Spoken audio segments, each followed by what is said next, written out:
nosotros ya te teníamos unas preguntas preparadas. Entonces, digamos, la primera es, ¿qué inspira tu interés por la arquitectura y cómo comenzaste tu carrera en este campo? Por la arquitectura. En la arquitectura, sí. ¿Cómo comencé?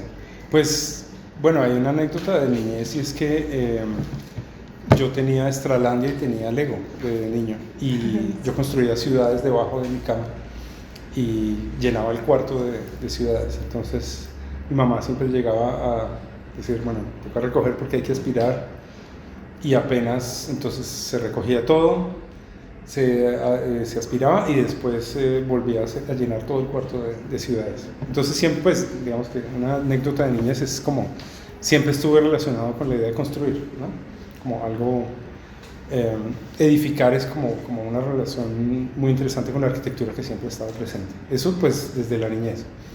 Y no, después del estudio de arquitectura en los Andes sí fue muy especial. O sea, ahí empecé a entender lo que les comentaba, que la arquitectura es forma condensada, es lenguaje condensado en forma, que tiene un tipo de comunicación muy específico que es diferente al arte, pero que tiene una función, ¿no? ¿Qué factores hicieron que te inclinaras más por el arte que por la arquitectura? Porque dijiste que tenías una preferencia más por el arte, que te considerabas más Ya. artista. Sí, entonces, arquitectura, digamos que me acompañó todo, pues, durante mi estudio y durante un tiempo de trabajo, pero después cuando empecé a hacer la maestría de integración entre arte y arquitectura en Alemania, ahí me di cuenta que hay un tipo de pensamiento del arte que me pareció mucho más interesante, mucho más relacionado a la vida. La escala era menor, entonces podía interactuar más con las cosas. Otra cosa que me fascinó es que me podía ensuciar. Eso era maravilloso. O sea, estar con un overol sucio de pintura, construyendo, eso me fascinó. Y me parece que me faltó en la educación de arquitectura. O sea, creo que hay una parte de arquitectura donde debemos pegar ladrillos, fundir pisos. O sea, eso debe ser una parte de la educación de la arquitectura. Y esa relación faltaba y falta cada vez más ya por lo digital, ¿no? Es la limpieza total. Entonces, pues eso desde el estudio, pero ahí me di cuenta en Alemania de que el pensamiento artístico le abre a uno muchas posibilidades, porque lo relaciona a cualquier cosa en la vida. Y las discusiones son desde cero,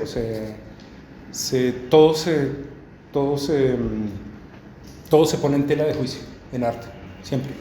En arquitectura hay como cosas como ya dadas, como un discurso ya muy repetitivo y muy dado, que es difícil de cambiar, ¿no? Sí, como o algo preliminar.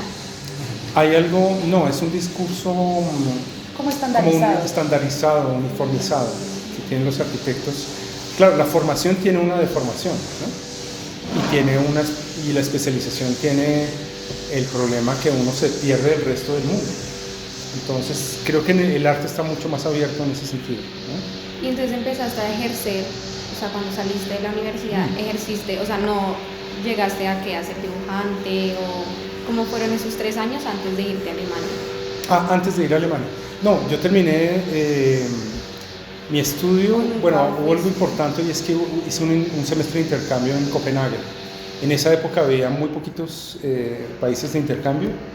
Estaban Dinamarca, Escocia e Irlanda, porque eran 3 amigos del decano. O sea, eso era, en esa época era así. Hoy ustedes tienen muchas posibilidades de intercambio, pero en esa época no había más. Y llegaron unos daneses acá y me hice amigo de ellos y me dijeron, ¿por qué no viene un semestre a Copenhague? Y les dije, oiga, pues chévere, yo no conozco Europa, yo quiero ir allá. Entonces había esa posibilidad de intercambio, y entonces estuve en Dinamarca, y eso sí me abrió el mundo, ¿no? Otra cosa, digamos, que recomiendo es como viajar, o sea, apenas puedan viajar, Ecuador, Cali, Japón, donde sea. No, sí, viajar en el mundo y vivir un tiempo por fuera de Colombia es importantísimo. Entonces eso me cambió la vida, y cuando volví yo dije, yo quiero volver. Trabajé en 3 años en oficinas de arquitectos con Camilo Esguerra, que fue mi director de tesis, Daniel Bonilla también trabajé, Daniel Bermúdez. Pero no pude. No te gustó para nada. No hubo pues era ese pensamiento, ¿no? Como repetitivo, como había digamos, un patrón de pensamiento que no iba con mi personalidad, de pronto con muchos sí, pero con la mía no. Y en Alemania descubrí a través de la maestría que estaban los artistas, escultores que hacían instalación, y dije, uy, eso está súper interesante. Y ahí tomé la decisión de cambiarme al arte, sin dejar nunca la arquitectura, ¿no? Entonces siempre ha quedado de base la relación con la arquitectura, pero pues a través del arte. Y desde que salí pues empecé a exponer, entonces poco a poco se va uno consolidando hasta que decir que uno es artista ya necesita unos 20 años. Yo creo que no, antes es difícil, ¿no? Porque si la continuidad, el hábito de la repetición sí hace que esa sea la identidad de uno, ¿no? Entonces ya puedo decir que soy artista. Y siendo así, ¿cómo describirías tu estilo artístico y qué crees tú que lo hace único? ¿Cómo describiría qué? Tu estilo artístico. Estilo. Digamos que esa palabra no la usamos tanto en el arte porque el estilo es algo muy específico del arte, ¿no? Que muy probablemente murió con la modernidad. Como que nota que somos arquitectos. Entonces, estilo no lo llamaría, pero yo hago instalaciones de sitio específico que se relacionan con el espacio arquitectónico. Así describiría mi trabajo. Sí. Ok. ¿Qué se siente haber llevado tu arte en relación con la arquitectura a países como Alemania, Egipto o Japón? O sea, ¿cómo te sentiste tú llevando tus exposiciones a esos lugares? Bueno, en Alemania estudié, entonces allá pues está como muy abierta a esas posibilidades desde el principio, ¿no? Es como muy clara. Entonces es algo como por sobreentendido, que es muy, digamos, muy obvio que uno haga ese tipo de trabajos. En otros, pues en Egipto, por ejemplo, eso no existe. O sea, no, Egipto es muy de la mano de obra, sobre todo porque está muy influenciada del Islam y de la idea de no representar, pero las mezquitas son lo máximo, o sea, realmente, o sea, súper recomendado ir a mezquitas, ¿no? Entonces en Egipto, pues eso creo que no funciona mucho. Y Japón tampoco.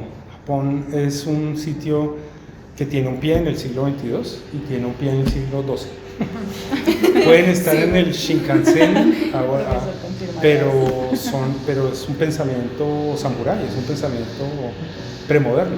Están en la ultramodernidad y están en la premodernidad al mismo tiempo. Entonces, ellos son muy prácticos, muy de diseño, las cosas cotidianas son hermosísimas.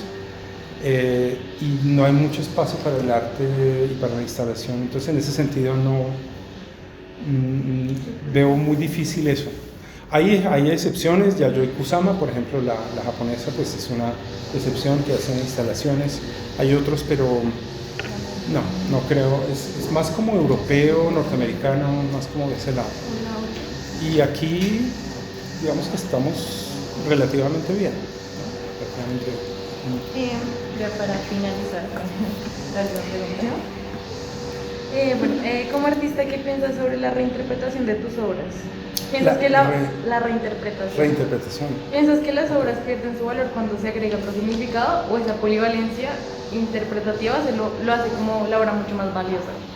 No, lo segundo. O sea, claramente uno lanza las obras al mundo y el mundo después le dice a uno qué piensa.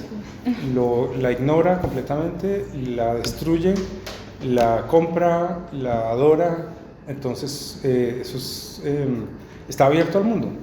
Entonces, no, eso es muy enriquecedor que el otro le diga a uno cosas y muchas veces, por ejemplo, a veces le cambian el nombre, el título a una exposición y yo le cambio el título. Entonces, o me dicen cosas que yo nunca vi. Entonces, no, totalmente abierto a, no sé si reinterpretación, pero a que haya conversación con el otro, diálogos espaciales. Okay. Muchas gracias. Ay, Bueno, sí, a muchísimas ustedes. gracias por tu Ustedes. tiempo. No, con mucho Y gusto. perdona, pues.